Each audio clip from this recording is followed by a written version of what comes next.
Hi everybody and welcome back to Kevin's Upfront Opinion. So today I thought I'd speak about that idiot Ed Miliband and him going on his rant telling Elon Musk to stay out of British politics. So is Ed Miliband correct to tell Elon Musk to butt out? And that's my question today.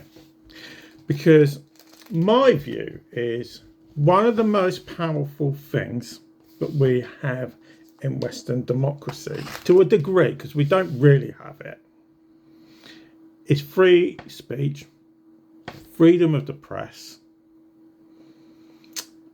which, to be honest, we don't honestly have. We have it to a certain degree, but we don't actually have it. And I can give you an example. Now, I run a newspaper. Okay, I'm the editor. I started it up with a friend of mine. He does the website, I do everything else to a degree. And classic example is earlier on this year, and I won't tell you too much about it, I got sent 2 press releases by the police, by the Met Police at that. And they're ongoing cases, and they got sent to me because they send me press releases to go and put on my website and put it on social media and bring awareness to them, which has helped the police in the past with cold case murders and that type of thing. And there was these 2 particular cases where it says at the bottom, right, it's been more than that, but there's 2 that I remember. Speak to your solicitor before publishing this. Because I faced being sued because they were prominent people. Now, I'm not going to say who they are because that's not for me to do. One of them has been brought to light into the public domain anyway.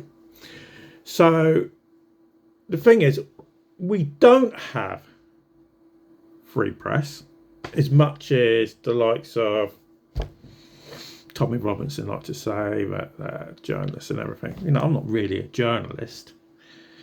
I just know how to do it.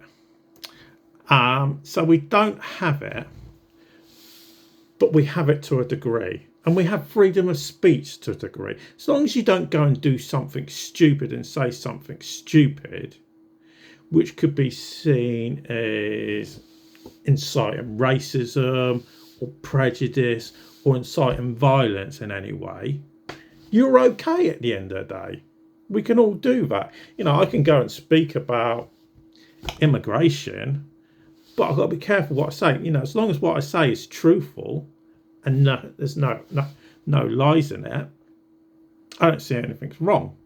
And that's why I don't have a problem with people like Elon Musk or Charlie Kirk before he got assassinated. I never had a problem with Charlie Kirk coming over to the UK and talking about problems in the UK, because sometimes people, if you're from a distance and you're not from this country, you can sometimes see problems that people in this country may not be able to see. It's no different to if I decide I want to go and talk about America or what's going on in Israel and Palestine.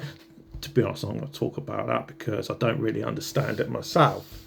You know, I've got my own personal views on it. You know, a lot of people talk about saying, "Oh, it's terrible what Israel are doing," but I look back as when I was a kid, back in the 80s and 90s, and waking up, God knows how many times in the morning. My mum got me up to go to school, and she had put I think it was probably BBC News on in first thing in the morning, and you'd see some case of some Palestinian, and it wasn't always Palestinians, so don't get me wrong, okay, getting onto a bus full of school kids and blowing themselves up. You know, that's my memories of the problems with Israel and Palestine. So I don't really understand it. So it's not something I really talk about. And I'm not about to start talking about it. But do I have a problem with people from other countries that may have a big platform?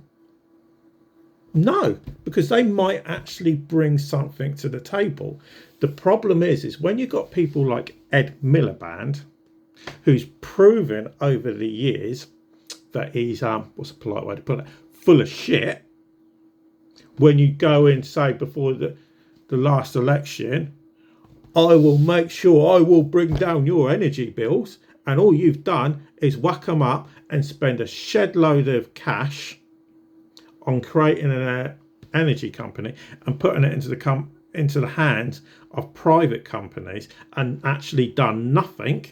And you did exactly the same thing in the Blair years, when you told people, oh, you need to revert to diesel and get away from petrol because diesel's so much better for the planet and so much cheaper. And it wasn't.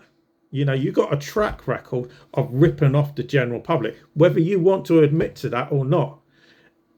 Big old Ed, okay, that is fact. Your track record shows you will do nothing but rinse the general public. So why should anybody realistically actually listen to you? I do not actually know one single reason.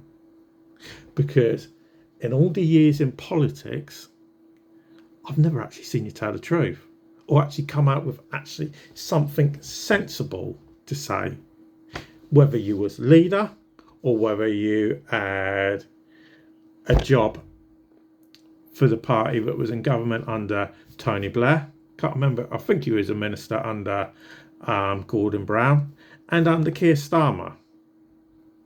Your biggest problem is your own personal ego. And the reason you want Mr. X to shut up and go away is because you've got no argument for him. Because if you had any common sense and intelligence, you'd be able to, if you went up against him, you'd be able to put up a good battle against him. But you can't do that. And that's the problem with people like Ed Miliband. When they say, oh, go away, you've got no right to say anything to do with us. It's no different to when David Lammy used to do it, when it's to do with Donald Trump. Same as our London mayor. Can't actually come up with anything sensible to say, just resort to abuse. So, at the end of the day, I've got no problem with him saying something. I've got no problem with anybody saying something if they got something constructive to actually say. So what I'm going to say today is, do you think Ed Miliband is correct that Elon Musk should shut up and stay out of British politics? Or does he have every right to say something? He may not be a British citizen at the end of the day, as things stands. I know there's been talk that he was going to try to. So he could plough some money into Reform UK, into how to fallen out with, obviously, Nigel Farage. So should he be allowed to, or should he have to shut up like Ed Miliband has said? So let us know in the comments down below. But for now, thanks for listening, and I'll speak to you all again a bit later.